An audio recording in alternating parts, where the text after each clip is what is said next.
You think you use that data to kind of get a sense of what cars will be worth in the future? Can you tell us the crystal ball? And there's like this pause. And he goes, this really low key, smart guy. He goes, yeah, I think we do that.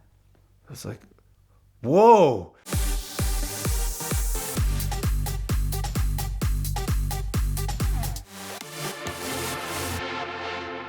Now, the Haggerty bull market is a way to show people how ridiculously inexpensive the car hobby can be, right? The whole point is these are cars that we're going to show you you can buy, enjoy for a couple of years, and then pass on to the next owner for about what you had in it. So basically, your ownership costs can be stupid cheap, and you have all this fun of enjoying the car.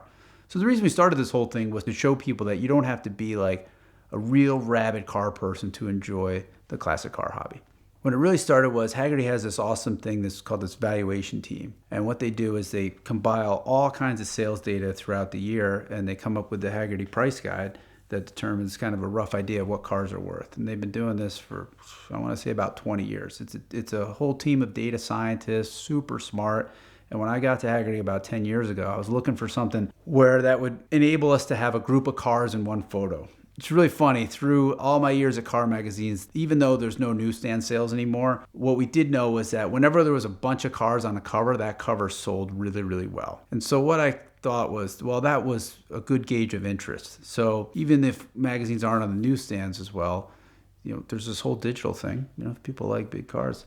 Done a ton of these kind of things. I started Performance Car of the Year at Road and Track. We did Lightning Lap at Car and Driver, and I was thinking around like what we might do. And this guy named Brian Raybold runs the valuation team at Haggerty, and I was talking to him one day. I said, so I know we can talk about like what cars are worth now, what the historical values are. You think you use that data to kind of get a sense of what cars will be worth in the future?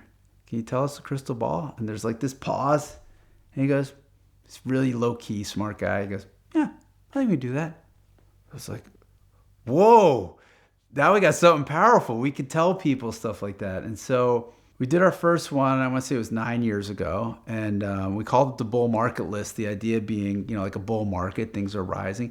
Really, really careful to suggest that this was not about investing in cars. We wanted to make them approachable cars. We try and have a big, wide group of cars from different eras at different price levels. The whole idea of thinking, man, we're all having a lot of fun with cars. You can too, and here's a way to do it. And we go back every year and we look at the data to see how we are. And the success rate has been really, really terrific, almost 90%.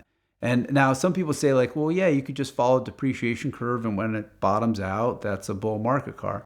And yeah, I mean, you kind of can follow that too, but we've highlighted a lot of cars from the 50s, 60s, and 70s along the way too. So it's been a really fun way to kind of, like I said, to show people that, there's so much fun that can be had in these cars.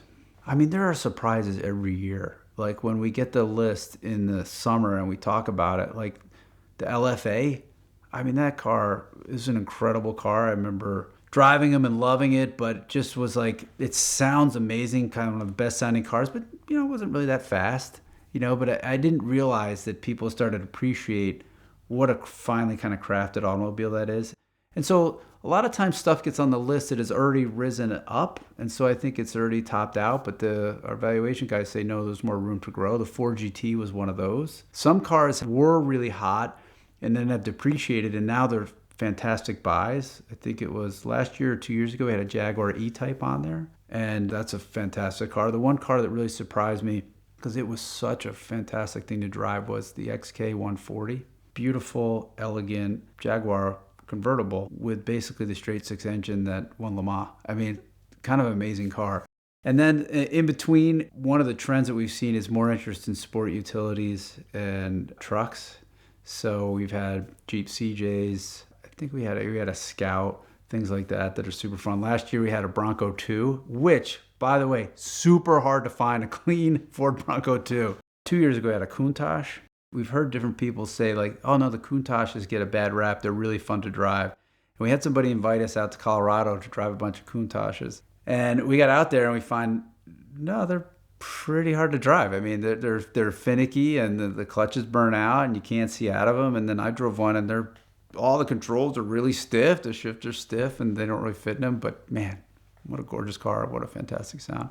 So it's really kind of a fun way to just maybe bring back to attention some cars you didn't expect are going up, but are. And by the way, I think those first Viper Coupes, the second gen ones, especially those blue and white ones, I think there's maybe a lot of them out there, but man, that's a lot of car for the money these days.